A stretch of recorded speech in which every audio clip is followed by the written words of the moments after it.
Հայկական հեռուստաեթերի առաջին և միակ հաղորդաշարը, որն անդրադարձավ մեր հայ շոու բիզնեսի ամենից ամենաիրադարձություններին տալով են ճշգրիտ և հավաստի պարզաբանումներ, իհարկե ամենից ամենանևողջին։ Դուք շարունակում եք դիտել ամենից ամենաժամանցային եթերը և այս պահին ձեր էկրաններին է ամենից ամենաաստղային շքերթը, որը վարում եմ ես, Լիաննա Տերմինասյանը։ Եվ նախքան մեր այսօրվա հիմնական անվանակարգին անցնելը, ուզում եմ ծանոթացնել ձեզ, թե որ աստղերն այս անգամ ընդգրկվեցին մեր Ովենա խորագրի շրջանակում։ Այս շաբաթ Ովենա խորագրի շրջանակում հայտնվեցին Սամվել Դանիելյանը, Իշխան Դանելյանը և Անի Քոչարը։ Գուշակելու է նրանք Ովենա խորագրի այսօրվա հերոսին բացահայտվելու է քիչ անց։ Հետևեք եթերին։ Ովենա խորագրին մենք դեռ այսօր կանդրադառնանք, իսկ այժմ հայտարարում եմ մեր այսօրվա հիմնական անվանակարգը՝ ամենից ամենահայրենադարձ աստղեր։ Ստացվեց այնպես, որ մեզ հայերիս բաժին հասավ դաժան ճակատագիր, ինչի հետևանքով սփռվեցինք ամբողջ աշխարհով մեկ։ Ոմանց այդպես էլ հնարավորություն չընձեռնվեց վերադառնալ Հայաստան հայրենիք, սակայն ոմանք բոլոր առիթները բաց չեն թողնում, որպեսզի գան Հայաստան եւ հաստատվեն հենց այստեղ։ Կարոտ, հայրենասիրություն, ճակատագրի թելադրանք, թե պարզապես իրադարձությունների դասավորվածություն, որն է պատճառը, որ հայերը վերադառնում են Հայաստան եւ հաստատվում հենց այստեղ։ Հենց այս հարցերի պատասխանները մենք կփորձենք բացահայտել մեր այսօրվա ամենից ամենահայրենադարձ հերոսներից։ Հետաքրքիր բացահայտումներ ու անկեղծ խոստովանություններ դիտում ենք հենց այս պահին։ Քաջայր Հակոբյանը թերևս այն ռեժիսորներից է, որը թեև հիմնականում աշխատում է կադրից այն կողմ, բայց ժամանակ առ ժամանակ հայտնվում է նաև կադրում, մարմնավորելով որպես կանոն շատ խիստ և պահանջգոտ ռեժիսորների դերեր։ Սակայն հավատացնում ենք, որ մեր աթիվիական ամենից ամենակոլեգան, սիրված սերիալների ռեժիսոր Քաջայրը շատ նրբանկատ և բարի անձնավորություն է, և հենց իր հետ մեր աթիվի խոհանոցում զրուցելիս ծնվեց գաղափար անդրադառնալ ամենից ամենահայրենադարձներին, որոնց թվում նաև հենց ինքն է։ Ես ծնվել մեծացել եմ Իրանի Իսլամական Հանրապետությունում, Իսֆահան նահանգում, հետո պապայիս աշխատանքի բերումով, քանի որ ինքը ճարտարապետ էր, տեղափոխվել ենք Թեհրան, մայրաքաղաք։ Թեհրանի գլխավոր ճարտարապետն էր մայրաքաղաքի տարիներ, ես հասկացել եմ ծառայել Ֆարսի ծոցում, Նավատորմում։ Պապաս շատ էր երազում, որ ես գամ Հայաստան, որտեղ իմ երկու քույրերս, մեկը Ամերիկա, մեկը Անգլիա գնացին, ես եկա Հայաստան 2008 թվականի մարտի 1-ին։ Նախորդ իհարկե ես արդեն պետական համալսարանի համար դիմումս տվել էի, որ պետք է գամ քննությունները հանձնեմ, նախորդ տուն էի վերցրել Մասիվում, 2 ամիս հետո քննություններս էր պետական համալսարանի, այնտեղ քննություններս տվեցի, ընդունվեցի իրավաբանական միջազգային հարաբերություններ։ Եկել եմ երկար մազերով, մազերս միջև այստեղ, մորուքով, բնականաբար մի փոքր մորուք ստեղ, ես էլ Մասիվ տեր ֆոնտանների մոտ գնալ գա։ Այդ հայացքները, որ իմ վրա է, էլ չեմ կարող, ուսերից ծանրանում է։ Ամեն մի բառս բարև ձեզ, այս որ ուզենամ, այդ ռայերը, այդ ակցենտը, այդ շրջապատի հայացքը միանգամից 180 աստիճան դեպի ինձ։ Ու ես աշխատում էի Մերվեի շրջապատի հետ, այսինքն չզգային, որ ես օտար եմ։ Կամրավ այստեղ շքեղ, այնքան հայկական է, ամեն ինչը քաղաքը, բակը, մարդիկ Սարը, օդը, ջուրը, երևի այդ կադուն անգամ հայկական է, չէ՞։ Բրիտնի։ Ես Մազերս կտրեցի շատ արագ, 6 ամիս հետո ու դարձել էի ավանդական քյարթու հայ։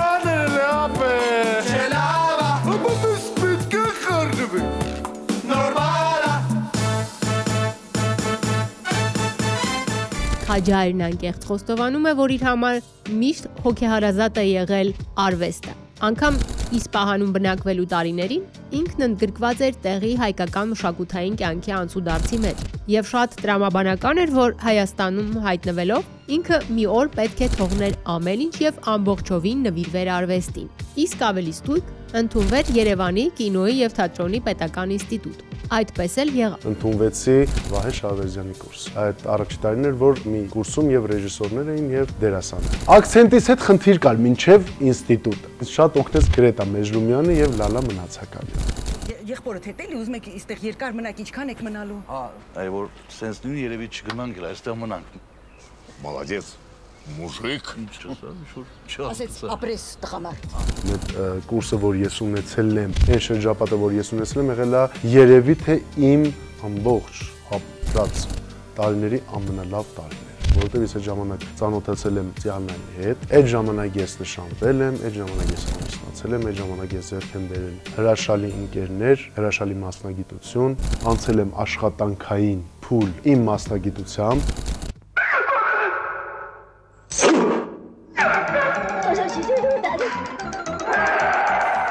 Քաջայրն անկեղծ խոստովանում է, որ եթե իր կյանքում եղել են ճակատագրական հանդիպումներ, ապա դրանցից կարևորագույնը թերևս երկուսն են։ Առաջինը իր կեսի, սիրված դերասանուհի Դիանա Խերանյանի հետ, եւ երկրորդ աշխատանքային շրջադարձային հանդիպումը ռեժիսոր եւ պրոդյուսեր Ելենա Արշակյանի հետ։ Առաջարկություն ստացա Ելենա Արշակյանի կողմից ATV հեռուստաընկերությունում աշխատել կայարան հեռուստասերիալում։ Խոսակցություններ կար իմ մասին, որ չէ եւ այլ պետք։ Ելենան ինձ վստահեց Արշակյան, քանի որ սերիալ արտադրությունը դա բավականին դժվար ու ծանր բան է ու իմ համար ինչ որտեղ նորություններ կարող լինել բռավ։ Բայց եւ Ելենայի օգնությամբ եւ մեր պաստանովշիկ օպերատորի Նելսոնի օգնությամբ եւ ամբողջ թիմի օգնությամբ ես կարողացա պատվովտակից դուրս գալ։ Ու մինչեւ հիմա կամ ես թվում կամ ու Ոնց է իրան զգում։ Մամ չի խոսում, ոչ մի բան չի ասում։ Պետք է շտապ օգնություն կանչենք։ Չէ։ Շատ շնորհակալ եմ Ելենային, որովհետև նույնը ես եմ վերաբերվում հիմա։ Վստահում եմ, թեկուզ եթե անփորձ են լինում, իմ ուսերին եմ վերցնում, իրանցից ստանալ, իրանցից ստեղծելը, կապրին դա լինի անձնակազմ, թե դա լինի դերասան։ Ես դա սովորեցի Ելենից։ Այդ ամենին Քաջայր Հակոբյանը հավելեց. Ես իմ կապը չեմ կտրում։ Պարսկաստանի հետ նշանակում իմ հայրս ընդեղ է, հայրս մահացել է իհարկե Հայաստանում մահացավ։ Ես ի վերջո կատարեցի իմ հայրիկի ցանկությունը, եկա Հայաստան, բնակություն հաստատեցի այստեղ, ամուսնացա, ընտանիք, քաղաքացիություն, չեմ զղջում իմ գալուս համար։ Հաստորեն։ Հիմա դուք ձեր պապիկի վերջին կամքն եք, հա կատարում։ Ճիշտ այդպես։ Դժվարություններ շատ կան, բայց դա մի կողմն է։ Կարևորը որ ես իմ ապսերն եմ։ Ու ես չէի պատկերացնում, որ այտենց շրջապատ ես ձեռք բերեմ Հայաստանում, բայց ես ունեցա փառք Աստծո ու ես գոհ եմ դրանից։ Անդրադառնալով ռուսական շոու բիզնեսի ամենից ամենահայրենադարձ աստղերին, կուզեմ հիշատակել հայտնի դերասանուհի Նատալիա Անդրեյչենկոյի անունը։ Սիբիրիադա ֆիլմում նկարահանվելուց հետո Անդրեյչենկոն միանգամից հայտնվեց պահանջված ու ամենախոստումնալից երիտասարդ դերասանների ցուցակում 70-ական թվականներին, որից հետո Մերի Պոպինս դերը ստանձնելով նույնանուն ֆիլմում կարելի ասել այդ դերը դարձավ իր համար ճակատագրական, որովհետև այդուհետ նրանց շատերը կոչում էին հենց այդպես Մերի Պոպինս։ Բայց ճիշտ այն պահին, երբ Նատալիա Անդրեյչենկոն վայելում էր իր աստղային ժամը, Խորհրդային Միությունը փլուզվեց։ Կինոն եւ թատրոնը հայտնվեցին բարձի թողի վիճակում եւ ինչպես շատ արտիստներ, Նատալիա Անդրեյչենկոն եւս լքեց հայրենիքը։ Ինքը մեկնեց Ամերիկայի Միացյալ Նահանգներ ամուսնու դերասան Մաքսիմիլիան Շելի մոտ, սակայն 2005 թվականին ամուսնալուծվելուց հետո Նատալիա Անդրեյչենկոն կրկին վերադարձավ Ռուսաստան։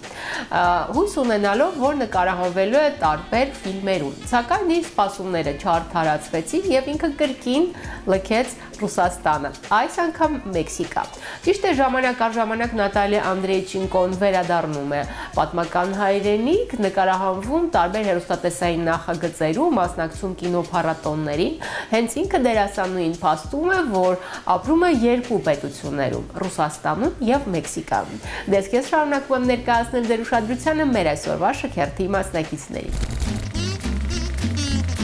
Ծնվել եմ Հայաստանում, ոչ հայ ծագումով ընտանիքում։ Երբ հարցնում եմ որտեղ է իմ հայրենի տունը, միանշանակ ասում եմ Հայաստանում։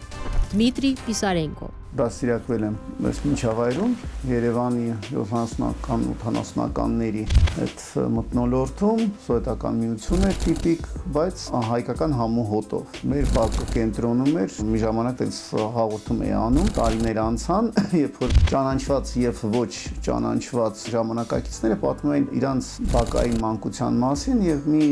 իմ բակային ընկերը շատ ճիշտ ձևով նկարագրեց մեր բակը։ Մուտքից դուրս է գալի բակ եւ գյուղական տեսավայր է տենց եկեղեցին է Սուրբ Սարգիս կողքը Կիրշնա Հրազդանի մասնավոր տներ իսկ մուտքի մյուս կողմից է դուրս գալի Լենինի մեկը հասցեով շենքն է կենտրոնի սկզբների սկիզբը էլի ու մեր դիմացի արևանը Վախթանգ Անանյանն էր մեր տանը բնակվում էին մի քանի ընտանիքներ ստեղծագործական ռեժիսոր հայտնի Յուրի Երզինկյանը իր դուստրը Անետան Երզինկյանն ապրում էին մեր ընտանիքը եւ պապիս ինչ աղմկում գետի սցենարի հեղինակն էր եւ Միքայել Շատիրյանի ընտանիքը Միքայել Շատիրյանը ճանաչված է որպես նվագախմբի տղաների այդ կինոյի շնորհիվ սցենարի հեղինակն է բայց նաեւ շատ հետաքրքիր եւ կարեւոր ստեղծագործությունների հեղինակ է եղել։ Ինչ, հələ մի ինձ նայիր։ Նայեցի, հետո Ինչ հալի եմ։ Մեր քութիկի հալին։ Հա։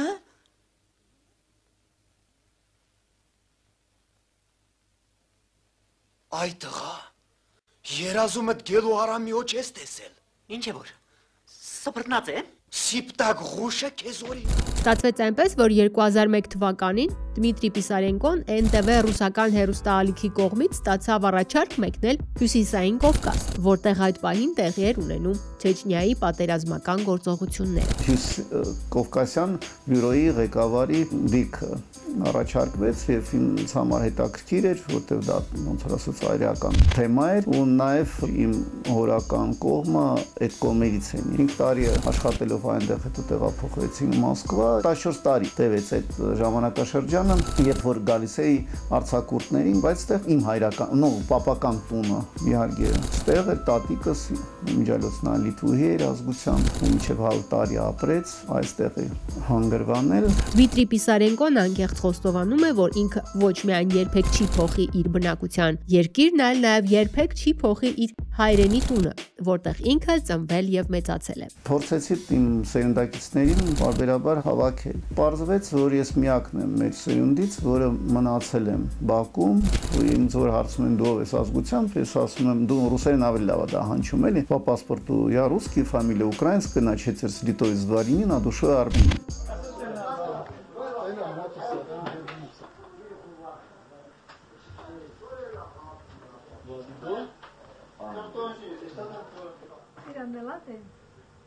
Ирана Мишна.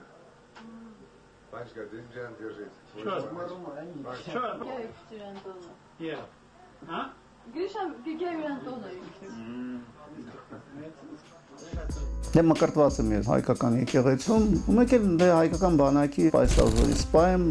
երթում եմ տվել հայերեն, այդ է կապող պահերը։ Էլ չեմ ասում, հա, կինս հայ է ու աղբարական ծագումով։ Աղջիկս 25 տարեկան է, նա Հայաստանի, Ռուսաստանի քաղաքացի է, մաքուր խոսում է հայերեն, ռուսերեն, անգլերեն, ֆրանսերեն։ Հայ ես դու, հայ եմ ես, հայ ես դու, հայ եմ ես, վախոցը տանեմ ես, հայ ես դու, հայ եմ ես, դու հայ ես, ես հայ եմ, վախոցը տանեմ ես։ Այդ ամենին Դմիտրի Պիսարենկոն հավելեց. Ոչ միտեղ այդպես վստահ, ինչպես Հայաստանում չեմ զգում, որտեղ դա իմ հարազատ միջավայրն է։ Ու զարմանում եմ, որ մարդիկ ձգտում են գնալ այնտեղ, որտեղ որ կարող են սպառողական հարցեր իրանց լուծել։ Շարունակելով ռուսական շոու բիզնեսի ամենից ամենահայրենադարձ աստղերի թեման եւ այս անգամ կուզեմ հիշատակել խորհրդային կինոյի աստղ Միխայել Կազակովի անունը։ Բարև ձեզ, ես ձեր մորաքույրն եմ, Ծղոտ է գլխարկը ֆիլմի մեջ իր կերտած դերերը շատ սիրվեցին հանրության կողմից, ել չասեմ իր մնացած բոլոր տաղանդավոր դերերի մասին։ Ինչպես եւ շատ արտիստներ, Միխայել Կազակովը խորհրդային միության փլուզումից հետո եւս հայտնվեց ծանր կացության մեջ եւ երբ 1991 թվականին ինքը ստացավ առաջարկ տեղափոխվել Իսրայել, ինքը ընդունեց այն եւ սկսեց աշխատել Թել Ավիվի տեղի կամերային թատրոնում, որտեղ դերերը կերտում էր եբրայերենով։ Հենց այդտեղ ինքը ստեղծեց նաեւ ռուսական թատերախումբ։ Ռուսաստան վերադառնալու որոշումը եւս եղավ շատ սպոնտան 1996 թվականը, երբ օդանավակայանում Միխայել Կոզակովը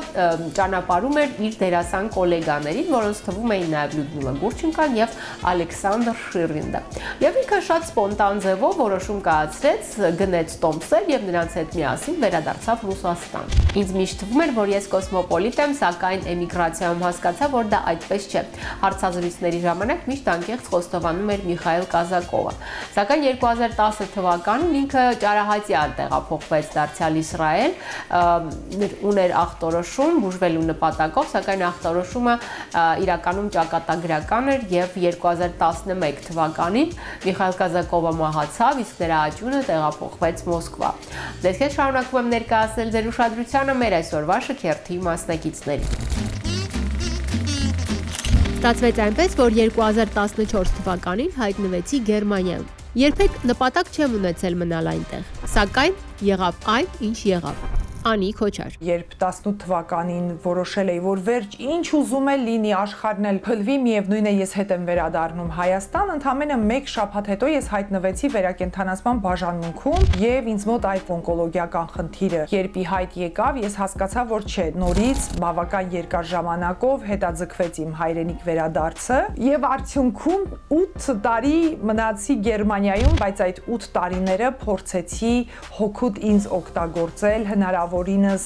պիտանի բան անել ինձ համար, կրթվել, աշխատանքային նորանոր փորձեր ձեռք բերել։ Անին անկեղծ խոստովանում է, որ Գերմանիա մեկնելիս ինքը բացարձակ չէր տիրապետում գերմաներենին։ Սակայն քաջ գիտակցելով, որ հաղորդակցման համար լեզվի տիրապետելը անպայման պայման է, ինքը շատ շուտ լրացրեց այդ բացը։ Երբ ես հայտնվեցի Գերմանիայում, առավելագույնը որ գիտեի 3 բառներ՝ Guten Tag, Achtung, Achtung եւ Hände hoch, բայց 6 ամիս անց ես արդեն խոսակցական առօրյա գերմաներենին տիրապետում էի, անկաշկանդ հաղորդակցվում էի մարդկանց հետ եւ դա բնականաբար հեշտ չի տրվել։ Scheißdreck, warum passiert das? Verdammte Scheiße nochmal! Ja. Hitler kaputt. Սկզբում ինձ անգլերենը շատ օգնեց, որ ես կարողանայի հավուր պատշաճի աշխատանք գտնել, հետագայում արդեն դե գերմաներենով, օտար միջավայրում եւ օտար հասարակության մեջ, եթե դու ուզում ես ինտեգրվել եւ հնարավորինս արագ գտնել քեզ այդտեղ, պետք է լեզվին տիրապետես, պետք է սկսես մշակութային առանձնահատկությունները հաշվի առնելով ապրել։ Օրինակ դու չես կարող Գերմանիայում ուշանալ որևէ տեղից բավական երկար ժամանակով, որովհետեւ ընդամենը մարդիկ կասեն շնորհակալություն, հաջողություն, ձեր ժամն անցել է։ Ինձ հաճախ այնտեղ գերմանացի ընկերներս ասում են, քեզ դժվար էր մեր հասարակության մեջ, ասում եմ պատկերացրեք, ոչ որովհետև ես ճիշտ այսպես գերմանացու նման ապրում էի Հայաստանում եւ մյուսը, երբ ես նոր եմ ծնված եղել, խուճուճիկ մազերով եմ եղել, խոշոր աչուկներով, ծնունդն ընդունող բժիշկը ասել է ոնց որ գերմանական տիկնիկ լինի։ Եվ ինչն է հետաքրիր, տարիներ անց երբ ես Գերմանիայում էի, մի օնկոլոգիական հիվանդություն ունեցող կնոջ համար էի թարգմանում եւ նա ինձ միշտ ասում էր, դու իմ գերմանական տիկնիկն ես։ Այդքան տարի անց կյանքը այնպիսի մի շրջափուլ է անցել եւ ես եկել հայտնվել եմ կրկին մի իրավիճակում, որտեղ օգտագործվում է իմ հասցեին նույն այն ձևակերպումները, որոնք երբևէ օգտագործվել է։ Այնպես որ ես երևի միակ երկիրը, որտեղ որ Հայաստանից հետո կարող է լինել դա Գերմանիան էր, բայց ես միշտ այնտեղ ասում էի Գերմանիան շատ լավ երկիր է, բայց մերը չէ։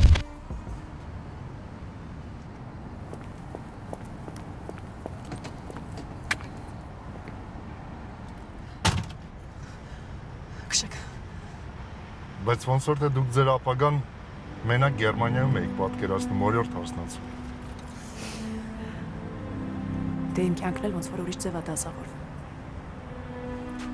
Այդ ամենին Անի Քոչարը հավելեց. Երբ վերադարձանք, ես ջանում էի Հայաստանի ամեն մի անկյունը իմ որդուն ցույց տալ, որպեսզի նա ճանաչի իր հայրենիքը եւ այն տարիները, որոնք բաց է թողել, դրանք վերականգնվեն, որովհետեւ ես կարծում եմ, որ արտերկրում ապրող մեր հայ երեխաներին հաճախ պակասում է ոչ միայն լեզվի իմացությունը, ոչ միայն մշակույթի կամ պատմության վատ իմացությունը, այլ նաև այն, որ երեխաները զգացողությունը չունեն այդ հայկականության, չեն ճանաչում իրենց ինքնությունը, դրա համար էլ երբեմն օտարանում եւ հեռանում են հայկականից։ Շարունակելով ռուսական շոու բիզնեսի ամենից ամենահայրենադարձ աստղերի թեման եւ այս անգամ կուզեմ հիշատակել սիրված դերասան շոումեն Իվան Ուրգնդի անունը։ 2022 թվականի փետրվարի հայտնի իրադարձություններից հետո Ռուսաստանի շատ ու շատ արտիստներ, այդ թվում նաեւ Իվան Ուրգնդը տեղափոխվեց Իսրայել։ Բնականաբար սկսեցին պտտվել լուրեր, որ Իվան Ուրգնդը ընդմիշտ լքել է Ռուսաստանը եւ հանգրվանել Իսրայելում, դադարեցվեցին Իվան Ուրգնդի հեռուստատեսային հեղինակային նախագծերը, իսկ ինքը սկսեց ակտիվություն չցուցաբերել իր սոցիալական էջերում։ Բնականաբար այդ ասեկոսեները սկսեցին շատ ակտիվ պտտվել ու իր հայրը որոշեց հայտարարությամբ հանդես գալ, որ Իվան Ուրգնդը ուղղակի արձակուրդի մեջ է։ Շուտով Իվան Ուրգնդը իսկապես վերադարձավ Ռուսաստան, նույնիսկ մասնակցեց առաջին ալիքում հեռուստատեսային նախագծերից մեկում։ Հայտնի փաստ է, որ ներկապային Իվան Ուրգնդը հիմնականում իր դրամավաստակում է տարբեր կորպորատիվներ վարելով եւ ժամանակ առ ժամանակ որպես հյուր ներկայանալով տարբեր ոդկասթներում։ 2025 թվականի մարտին սկսեցին պտտվել լուրեր, որ Իվան Ուրգնդը Փարիզում բացել է իր սեփական բիզնեսը, բնականաբար այդ լուրը շատ մեծ աղմուկ բարձրացրեց եւ շոումենը որոշեց միանգամից արձագանքել հայտարարությամբ, որ ինքը չի պատրաստվում լքել հայրենիքը։ Դες ես շարունակում եմ ներկայացնել ձեր ուշադրությանը մեր այսօրվա շքերթի մասնակիցներին։ Ստացվեց այնպես, որ ծնողներս Բայկալ ամուրի հիմնագծի կառուցման շրջանակում հայտնվեցին Սիբիրում, որտեղ եւ հաստատեցին իրենց բնակությունը։ Եվ չնայած ես եւ իմ զույգ քույրը ծնվեցինք Երևանում, մինչև 90-ականների առաջին կեսը մենք շարունակում էինք ապրել Սիբիրի հյուսիսային Բայկալում։ Լյուսիա Լյուբիմովա։ Բայց իմ ծնողները շատ են ուզել, որ մենք որ մեծանանք, մենք անպայման գնանք Հայաստան եւ ընդունվենք արդեն բուք Հայաստանում։ Իմ այդ քույրիկներս արդեն գնացել են, մենք մնացել ենք, իմ զույգ քույրիկիս հետ այնտեղ ապրել ենք, բայց 13 տարեկանում հայրս արդեն չկար, մայրս որոշեց ժամանակն է գալ Հայաստան եւ մենք տեղափոխվեցինք։ Ցավոք ես չգիտեի լեզուն, ես մենակ գիտեի հաց բառը ու ասում էի խաց ու բարև ձեզ։ Այդպես ստացվեց, որ 16 տարեկանում էլի մի տարով վերադարձանք եւ արդեն քիչ անց եկանք արդեն Հայաստան, ստեղ էլ մնացինք։ Вместе едем к его дедушке.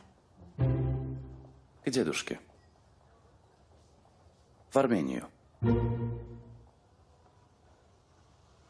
К дедушке в Армению. Լյուսիա Լյուբիմովան անկեղծ խոստովանում է, որ Ռուսաստանում ապրած տարիներին կապը երբեք Հայաստանի հետ չի կտրվել։ Օտարության մեջ միշտ ավելի ամուր են պահում արմատներն ու ուշի ուշով հետևում, թե ինչ հաջողություններ են արձանագրում հայ ազգի ներկայացուցիչները աշխարհի տարբեր կետերում։ Մեր համար Հայաստանը ամեն ինչն էր։ Մենք նայում էինք հեռուստացույցով ԿՎՆ-ը, մեր տղաները երբ որ խաղում էին, անգիր գիտեմ ինչ կատակներ էին ասում։ Паровоз, не стучите, колеса, кондуктор, нажми на тормоза, я к маменьке родной с последним приветом спешу показаться на глаза. Ամեն տարի չէ, բայց ամառը գալիս ենք Հայաստան, գնում ենք գյուղ, որտեղ որ իմ պապիկ ու տատիկն էին ապրում։ Ես շատ էի սիրում այդ ժամանակահատվածը, որովհետև իմ համար Հայաստանը ինչ որ ուրիշ աշխարհ է։ Ես որ եկել եմ 90-ական թվականներին արդեն Հայաստան, երբ որ չկար Հայաստանում լույս, ոչ մի բան չկար, իմ համար դա էկզոտիկա էր։ Այն տրադիցիան, որ մարդիկ հավաքվում էին մեկի տանը, ու ինձ համար Հայաստանը թվում էր, որ մի հատ հեքիաթ էր։ Հետո ես իհարկե երբ որ մերձացա, հասկացա, թե ինչքան դժվար էր մարդկանց համար ստեղ ապրելը։ Կարոտել եմ 90-ականները, մաքուր ու կաշկին հայերի թվականները, չկային գազնոլույսը, չկար ջեռուցումը, բայց կար ուղակի ապրելու ցանկություն։ Դպրոցը ես ստեղ եմ ռուսական դպրոց եմ ավարտել ու ինստիտուտ բուխ էլի ստեղ եմ ընդունվել։ Երրորդ կուրսից արդեն ընդունվել եմ աշխատանքի ռադիո։ Էլի ռուսերեն լեզվով է աշխատում։ Մինչև հիմա ես իմ կյանքը ոչ միտեղ չեմ պատկերացնում, բացի Հայաստանից, որովհետև այնքան եմ սիրում ամեն ինչը ստեղ իր դրական եւ բացասական կողմերով։ Մեկը ես զգում եմ, որ դա իմն է։ Hi guys.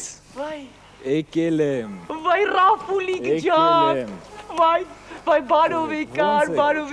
ույազի ջան։ Եվ այնուամենայնիվ Լուսիա Լյուբիմովան մինչև օրս հիշում է, թե որքան բարդությունների միջով է անցել, երբ պատանեկության անցումային շատ բարդ տարիքում ինքը ընտանիքի հետ տեղափոխվեց Հայաստան։ Մենք որ եկանք շատ դժվար պերիոդ էր մեր համար, դե մենք ռուսերեն ենք խոսում, մենք ուրիշ ձև ենք մեզ պահում, տղաները ինչ որ ռեպլիկներ են գցում, բայց քանի որ ես ապրել եմ եւ մեծացել եմ Ռուսաստանում, շատ բայվոյ աղջիկ եմ եղել եւ բոլորին պատասխան է տալի, բայց ես ամեն դեպքում շատ գոհ եմ, որ անցել եմ ու մնացել եմ։ Ты сама напросилась.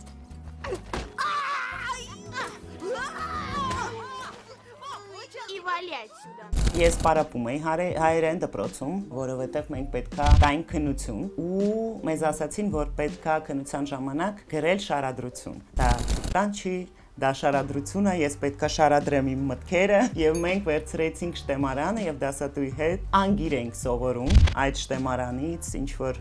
հատվածներ, որովհետեւ ուրիշ ձև չունեի։ Ու տենց գրեցինք, նույնիսկ լավ գնահատական ստացա այդ անգիրով։ Իսկ հետո, որ ճիշտն ասեմ, այդքան էլ պետք չեղավ։ Խանութում, խոսակցական ունեմ հիմա, բայց որպեսզի գրագետ խոսամ, դրա կարիքը չկա։ Համար հատուկ բարարանից դուրս եմ գրել, ուրեմն ուզում եմ ասել, որ դու անվրույժ, հարթագեղմ եւ սուզածառոտ էակ ես։ Ինչ, ոչինչ, Ռայկոմի հրահանգիչ Յակուբովիչ Աշոտարամիչի փոշեցուցիչ։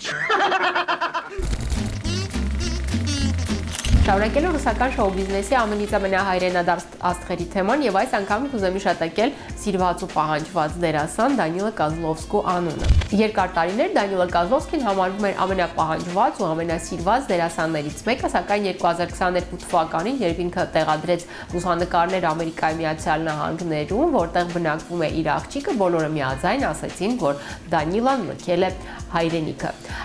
Տեղեկացնեմ, որ Դանիլայի աղջիկը Օդա Վալենտինան ծնվել է 2020 թվականին Նյու Յորքում եւ ճիշտ նույն թվականին Դանիլա Կազլովսկին ամուսնալուծվեց աղջկա մայրիկի հետ։ Գրեթե 1 տարի Դանիլա Կազլովսկին խուսափում էր հանրայնությունից,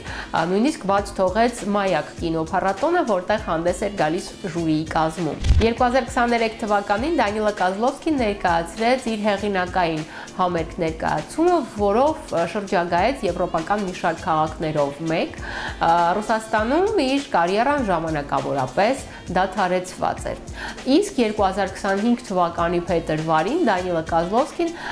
հանդես եկավ հայտարարությամբ, որ ավարտվել է իր դատական գործընթացը։ Բանն այն է, որ Վիտալի Բորոդինը մեղադրել էր Դանիլա Կազլովսկուն էքստրեմիզմի եւ բանակի դիսկրիմինացիայի մեջ, ինչի կապակցությամբ Դանիլա Կազլովսկին բնականաբար դիմեց դատարան։ Թե որքանով Դանիլա Կազլովսկին կօգնի այդ փաստը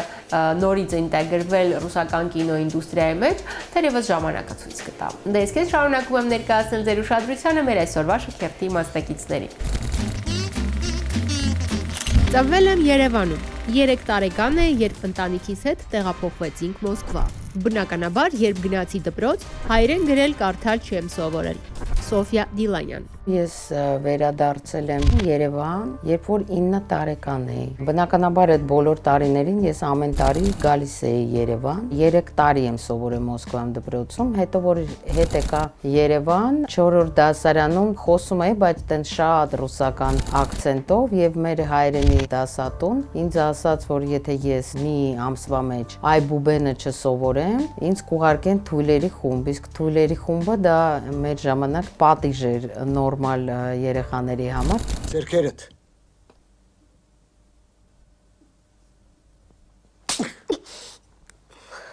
Նստե։ Ես տենց մի ամսվա մեջ այբուբենը սովորեցի, մեր այբենարանը այդ ամեն ինչը հանձնեցի եւ 4-րդ դասարանի առաջի քառորդից արդեն հայերեն լեզուն տիրապետում էի։ Այբեն քիմթա Քիմթա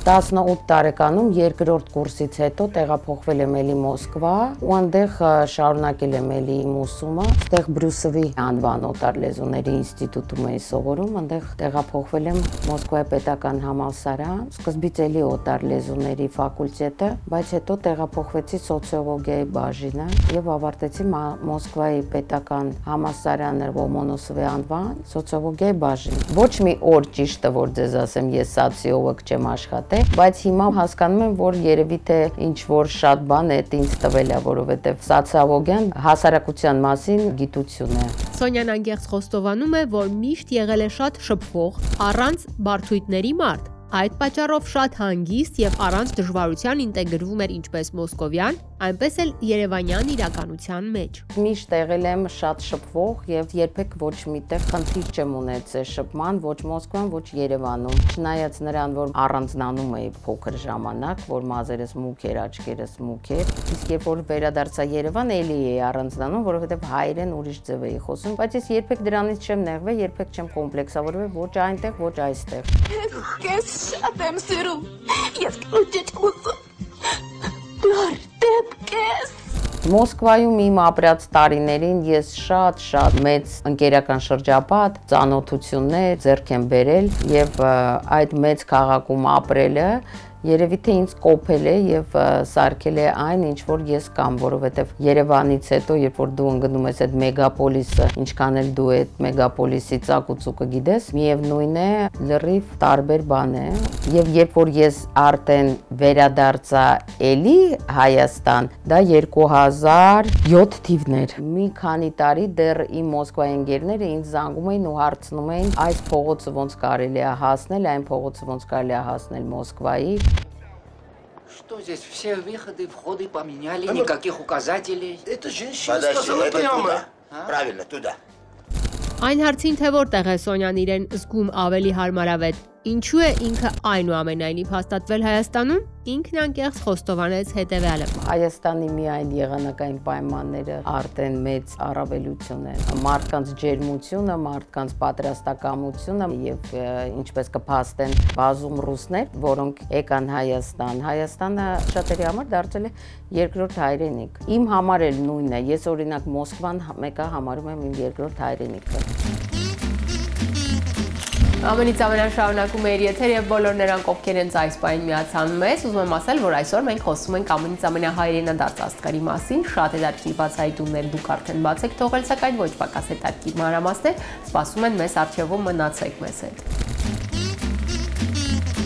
Ստացվեց այնպես, որ իմ ծնողները զինվորական բուժաշխատողներ են եւ աշխատանքի բերումով մշտապես հայտնվում էին տարբեր պետություններում։ Այնպես որ ես ծնվեցի Սոչի քաղաքում։ Բագիրա Բաղդասարյան։ Մինչև 7 տարեկան ապրեցինք, հետո նշանակվեցին Մոսկվայում, ու այնտեղ 3 տարի էլի ապրելով վերադարձանք Հայաստան։ Ավարտեցի պարարվեստի ուսումնարանը, նորից մենք մեկնեցինք Մոսկվա, Սոչի, Ֆրանսիա, ու այդ ընթացքում ես անընդհատ տարբեր տեղեր ապրելով ստանում էի իմ կրթությունը։ Հետո վերադարձել ենք, ավարտեցի Երևանի թատերական էստրադային ռեժիսորական ֆակուլտետը որպես կրկեսի արտիստ։ Այդ ընթացքում ես էլ ժամանակ առ ժամանակ ստանում էի հրավերքներ, երկարաժամկետ ու մեկնում էի համերգների։ Դա նաև համընկնում էր իմ ծնողների աշխատանքի հետ։ 2004 թվականին վերադարձանք Հայաստան։ Այստեղ ես ստացա հրավերք աշխատելու կրկեսում։ Ընդ որում 2006 թվականին մեկնեցինք Ղարաբաղ,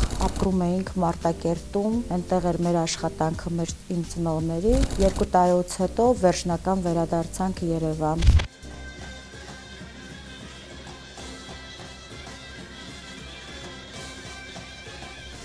Երբ հրավերք ստացա Հայաստանից համազգային 5-րդ խաղերի բացմանը, դրան նաև զուգընթաց ես Սոչիում մասնակցում էի միջազգային կրկեսային փառատոնին, որտեղ որ ես շահեցի Գրան-պրին, մեր հեռուստաընկերությունը ինձ շատ լավ ընդունեց, այդպես սկսվեց իմ Բագիրա կրկեսային կարիերան։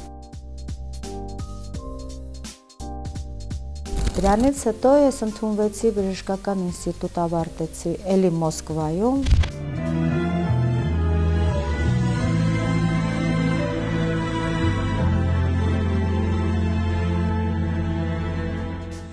Աշխարհի տարբեր պետություններում ապրելով եւ շրջագայելով Բագիրան իր համար հասկացել է մեկ պարզ ճշմարտություն, որ Հայաստանն այն վայրն է, որտեղ ինքը զգում է իրեն հանգիստ եւ երջանիկ, եւ որտեղ էլ որ աշխատանքի եւ կյանքի բերումով հայտնվում է, միևնույն է հստակ է հետ վերադառնալու անկոտրում որոշումը։ Ինձ Հայաստանի ամեն ինչն է քաշում, հողը, ջուրը, մենակ այն որ դու կարողանում ես քո հային դիմես, հաստատ 10-ից 8-ը քեզ ձեռ մեկնում են։ Այդ մարդասիրությունը մեր հոգին մեր մեջ նստած է, խիղճը մեր մեջ կա, ինչը որ չունեն այլ ազգիները։ Ու դրսում ես միշտ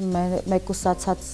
իրավիճակում եմ մեծացել, որովհետև հույսս ինձ վրա եմ դրել միշտ, մտածելով, որ ոչ ոք էլ քեզ չի օգնելու, դու իրենց ազգից չես։ Կան լավ բաներ, օրինակ լավ տիրապետում եմ ռուսական պատմությանը, ինչից որ շատ ու շատ բաներ են վերցրել, կուլտուրա, էթիկա, էսթետիկա։ Իդեպ ասեմ, որ դրսում ապրող մարդիկ ավելի շատ հայրենասեր են, որովհետև դա հենց իրենք են քեզ դրթում դրան։ Իրենց սառնասրտությամբ դու հասկանում ես քո մեջի եղած մարդ տեսակը, կարողանում ես ի հայտ բերել, թե դու ով ես, ինչ ազգի ես պատկանում ու դու ուր ես գնում եւ ինչի համար։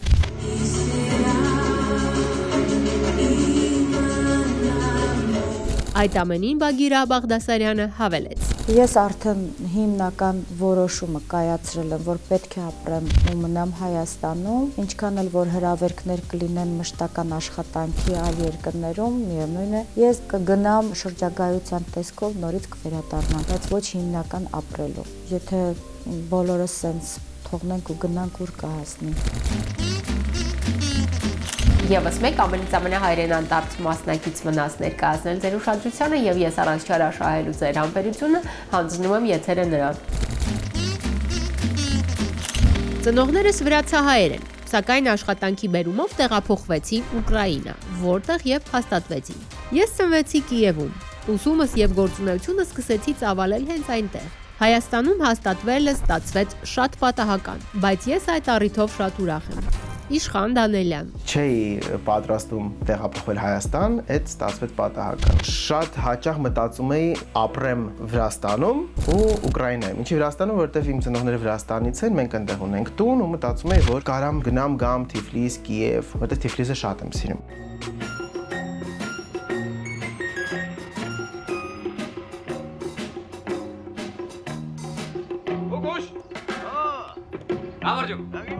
Բայց արդեն 3 տարի առաջ պատահական ես գալիս եմ Երևան, ընտանիքով, գալիս ենք առիթի ու մեկ շաբաթից սկսվում է պատերազմը Ուկրաինայում։ Չգիտեմ ցավոք թե ոչ, ես մնում եմ Հայաստանում։ Ցավոք, որովհետև ես այնտեղ թողել եմ իմ տունը, ընտանիքը, գործը, բայց Հայաստանում ինձ շատ լավ եմ զգում։ Ճիշտն ասած, մեկ-մեկ մտածում եմ, որ ես իրոք ստեղ եմ ծնվել, ստեղ եմ սովորել, ստեղ եմ մեծացել ու ամբողջ կյանքս անցել է հենց Հայաստանում։ Բոլոր նրանք, ովքեր չեն իմանում, որ իշխանը ծնվել եւ մեծացել է ոչ Հայաստանում, մտքով անգամ չեն կարող անցկացնել, որ ինքը հայաստանցի չէ, քանի որ շատ լավ խոսում է հայերեն, իդեալապես ծանոթ է Երևանի անցուդարձին եւ ունի շատ մեծ շրջապատ։ Տանը մենք խոսել ենք հայերեն, միգուցե տենց գրագետ հայերեն չի եղել, բայց մենք միշտ խոսել ենք հայերեն։ Հիմա 80%-ը ես Հայաստանում խոսում հայերեն, նույնիսկ ռուսերենում ես արդեն զգում եմ, որ ունեմ ակցենտ։ Սովորեցի ու հարմարվեցի տեղի ապրելակերպին, որովհետև ինչքան էլ դու լինես հայ, մեկը Հայաստանի հայերը ունեն իրանց ապրելակերպը, իրանք մենք, արդեն մենք Հայաստանում տարբերվում ենք ուրիշ հայերից, ովքեր որ ապրում են օտար երկրներում։ 12 բնականոն քանակամ կրկնեմ, դուրս եկեք ես խնդրում եմ։ Սարազը, ոնց չեմ սիրում դրանց, բնակարանի վարձը չեն մուծում։ Դուք ավելի լավ է բնակարանի վարձը մուծեք։ Օտար երկրում հայը ավելի ազատ է, օրինակ ես կամ Ուկրաինայի մասին ասեմ, շատ ազատ մտածելակերպ է, բայց օրինակ Հայաստանում կան ինչ-որ բաներ, դու մտածում ես, բա ինչ կասեն, բա ինչ կմտածեն, Ուկրաինայում դա գրեթե չկա հայերի մեջ։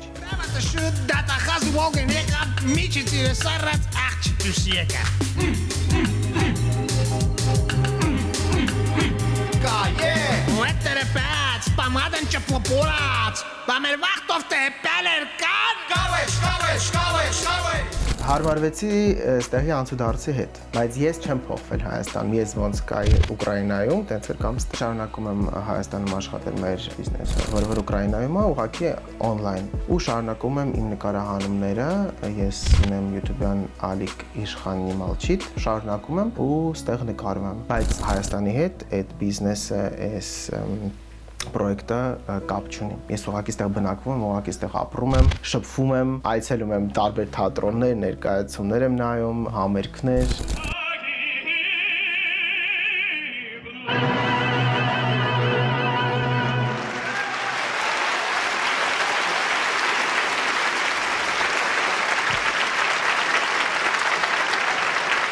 Что он сказал? Երբ Իշխան Դանելյանը մեզ մոտ հյուրընկալվեց այս թեմայի շրջանակում, բոլորիս կողմից շատ սիրված տաղանդավոր դերասան ամենից ամենայլավ բարեկամ Արա Դեղտրիկյանը դեռ ողջ էր, եւ Իշխանը մեծ հպարտությամբ կիսվեց մեզ հետ, որ իր ավագ ընկերների ցուցակում նաեւ Արա Դեղտրիկյանն է։ 2 տարի առաջ բաժանորդագրվեց իմ էջի վրա Մանան Դեղտրիկյան, ինքը Արա Դեղտրիկյանի աղջիկն է, ինքն էլ է Կիևից, ու տենց ասում է ես տեսա ուղղակի, որ դու Կիևից ինչ-որ հետաքրքիր եղա, պատվիսկա եղա, բան մենք տենց ծանոթացանք։ Դրանից հետո արդեն ես ծանոթացա ձյաձ Արայի հետ։ Ես ընկանում եմ իրան որպես իմ ընկեր ու պապա, դրա համար իրան ասում եմ ձյաձ Արայիկ, ձյաձ Արա։ Հետաքրքիր բանը պատմում եմ, ձյաձ Արային, որ հրավիրում են նայելու ներկայացում, ինքը միշտ ասում է ինձ 3 տոմս։ Ու գնում ենք ես, իր աղջիկը ու ձյաձ Արան։ Այդ ամենին Իշխան Դանելյանը հավերեց։ Ամեն դեպքում Հայաստանը իմն է, այդ իմ երկիրն է, ես ստեղ ապրում եմ, ես չեմ ուզում մտածեմ կվերադառնամ Ուկրաինա, թե կգնամ Եվրոպա, թե կգնամ Ամերիկա, որտեղ ես սովորել եմ ապրել այսօրվա օրով։ Ինչպես ասում էր Սպինոզան, պետք չէ ապրել այսօրվա օրով։ Հիմա աշխատում է, վաղը չի աշխատի։ Մի քիչ էլ մտածեք վաղվա օրվա մասին։ Եկել է պահ Հովենա խորագրի, որի շրջանակում մեր մասնակիցները պետք է գուշակեն, թե որ հայտնի մարդու ոչ հայտնի լուսանկարն եմ ներկայացնում իրենց ուշադրությանը։ Իդեպ նաև դուք սիրելի հեռուստադիտողներ ունեք հնարավորություն մասնակցել մեր այս խորագրին, ուղարկելով հայտնի մարդկանց ոչ հայտնի լուսանկարները մեր Facebook-յան պաշտոնական էջին, որն է ամենից ամենաասխային շքերթ։ Այս կամենատարկիրները ես բնականաբար կներկայացնեմ եթերում։ Եվ այսպես, այսօրվա մեր մասնակիցները պետք է գուշակեն, թե որ հայտնի մարդն է այսօրվա Հովենա խորագրի հերոսը։ Մի րոպե։ Մել Գիբսոն։ Մել Գիբսոն։ Բայց իրոք Մել Գիբսոնն է։ Ահա այսպիսին էր մեր այսօրվա շքերթը լի հետաքրքիր ու բովանդակալից բացահայտումներով։ Եվ այդ ամենին թերևս հավելեմ, որ յուրաքանչյուր մարդու համար իսկական երջանկություն է ապրել, արարել, կազմել ընտանիք հենց հայրենի հողում։ Եվ թող որ մեր այսօրվա շքերթի մասնակիցների վառ օրինակը վարակիչ լինի եւ շատ շուտով բոլոր հայերը վերադառնան հայրենիք Հայաստան եւ ապրեն, արարեն ու կազմեն իրենց ընտանիքները հենց հայրենի հողում։ Դե իսկ ինձ մնում է միայն ասել, որ հաջորդ շաբաթ էլ մեզ սպասում է շատ հետաքրքիր մի անվանակարգ, այնպես որ ակտիվ հետևում ենք անոնսներին, բացահայտում անվանակարգը, շքերթը եւ իհարկե սրտատրոփ սպասում մեր հաջորդ եթերին։ Իսկ մենք կհանդիպենք արդեն հաջորդ շաբաթ ամենից ամենաժամանցային եթերում։ Հաջողություն։